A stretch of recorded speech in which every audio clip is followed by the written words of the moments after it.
Greater Bengaluru integrated township ಯೋಜನೆ ರಾಜ್ಯ ಸರ್ಕಾರದ ಮಹತ್ವಾಕಾಂಕ್ಷಿ ಯೋಜನೆ ಇದು.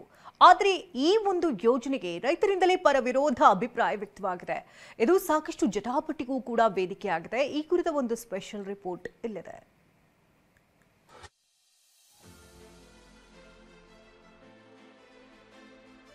ಜಿಬಿಐಟಿ ಯೋಜನೆಗೆ ಬಿಡದಿ ಭಾಗದ ಅನ್ನದಾತರಿಂದ ವಿರೋಧ.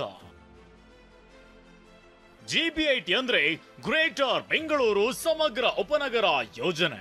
ಬೆಂಗಳೂರು ದಕ್ಷಿಣ ಬಿಡದಿ ವ್ಯಾಪ್ತಿಯಲ್ಲಿ 9,000 ಎಕರೆಯಷ್ಟು ಪ್ರದೇಶದಲ್ಲಿ ಇದನ್ನ ಅಭಿವೃದ್ಧಿ ಪಡಿಸಲಾಗ್ತಿದೆ.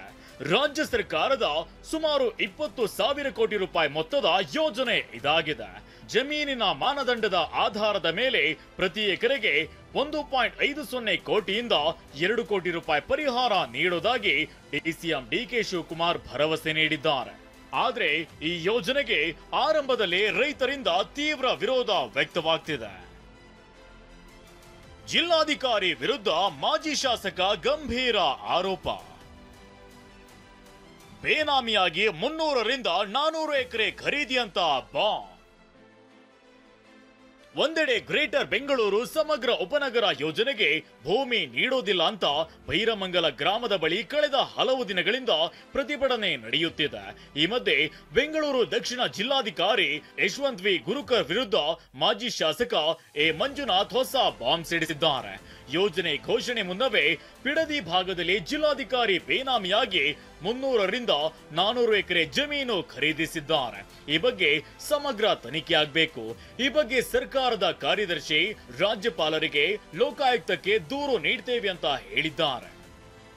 ಸುಮಾರು 300ರಿಂದ 400 ಎಕರೆ ಅವರು ಬೇನಾಮಿ ಹೆಸರು ಖರೀದಿ ಮಾಡಿದ್ದಾರೆ. ಮುಖ್ಯ ಕಾರ್ಯದರ್ಶಿಗಳಿಗೆ, ಗವರ್ನರ್ ಅವರಿಗೆ ಕೊಡಿ. ಏನು ಇವರು ಡಿಸಿ ಅವರ ಏಜೆಂಟ್ಗಳಿದಾರಲ್ಲ, ಜಮೀನ್ ಏಜೆಂಟ್ಗಳು, ಅವರು ನಮ್ಗೆ ಮಾಹಿತಿ ಕೊಟ್ಟವ್ರು ಯಾವ್ಯಾವ ಜಮೀನು ಕೊಡ್ಸಿದೀವಿ ಅವ್ರಿಗೆ ಅಂತ, ಅದನ್ನೆಲ್ಲ ಲೋಕಾಯುಕ್ತ ಕೊಡಿ ಅಂತ ಹೇಳಿದ್ದಾರೆ. ನಾನು ಎಲ್ಲರ ಜೊತೆ ಮಾತಾಡ್ತೀನಿ. ಜೈಲ್ ಬರೋ ಚಳವಳಿಗೆ ನಾನು ಕೂಡ ಬರ್ತೀನಿ, ಭಾಗಿಯಾಗ್ತೀನಿ ಅಂತ ಮಾನ್ಯ ಕುಮಾರಸ್ವಾಮಿ ಹೇಳಿದ್ದಾರೆ. ಜಿಬಿಐಟಿ ಯೋಜನೆಗೆ ರೈತರಿಂದಲೇ ಮಿಶ್ರ ಪ್ರತಿಕ್ರಿಯೆ ವ್ಯಕ್ತವಾಗಿದೆ. ಕೆಲವರು ಬೇಡ ಎನ್ನುತ್ತಿದ್ರೆ ಮತ್ತೆ ಕೆಲವರು ಸ್ವಾಗತಿಸಿದ್ದಾರೆ.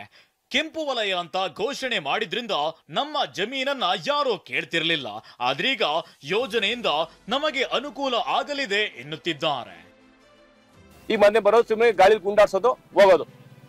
ಸರ್ ಅವತ್ತು ಡಿಸಿ ಆಫೀಸ್ ಬಂದ್ರಲ್ಲ ಸರ್, ರೈತರು ಹೋಗೋ ತನಕ ಇದ್ದು ಕೊನೆಯಲ್ಲಿ ರೈತರ ಹತ್ರ ಡಿಸಿ ಅವ್ರ ಹತ್ರ ಸರ್ ಪ್ರಾಜೆಕ್ಟ್ ಒಳ್ಳೆ ರೀತಿ ಮಾಡಿ ಸರ್, ಅದು ಕಿವಿ ಮಾತಲ್ಲೇ. ಇದು ಯಾವ ಗಿಮಿಕ್ ಇದು? ಮಾಡಿ ಚೆನ್ನಾಗಿ ಮಾಡಿ ಸರ್ ಅಂತ ಹೇಳ್ಬಿಟ್ಟು ಹೋಗೋದು. ಇಂಥ ಪದ ನೀವು ಬಳಕೆ ಮಾಡ್ಬೇಕಾದ್ರೆ ನೀನೊಬ್ಬ ಏಜೆಂಟ್ ಆಗಿ, ನೀನೊಬ್ಬ ಇದಾಗಿ ನೀನ್ ಈ ಪದ ಬಳಕೆ ಮಾಡ್ತೀವಿ. ಏಜೆಂಟ್ನ ತಗೊಂಡೋಗಿ MLA ಮಾಡಿದ್ರೆ ತಪ್ಪಾಯ್ತು ನಮ್ದು. ಇದೆಲ್ಲದರ ನಡುವೆ ಬಿಡದಿಯ ಗ್ರೇಟರ್ ಬೆಂಗಳೂರು ಸಮಗ್ರ ಉಪನಗರ ಯೋಜನೆಯಲ್ಲಿ ರಿಯಲ್ ಎಸ್ಟೇಟ್ ಮಾಫಿಯಾದ ವಾಸನೆ ಕೂಡ ಬಂದಿದೆ. ಅಂತಿಮವಾಗಿ ರಾಜ್ಯ ಸರ್ಕಾರ ಯಾವ ನಿಲುವು ತಾಳುತ್ತದೆ ಅನ್ನೋದೇ ಎಲ್ಲರ ಮುಂದಿರುವ ಪ್ರಶ್ನೆ.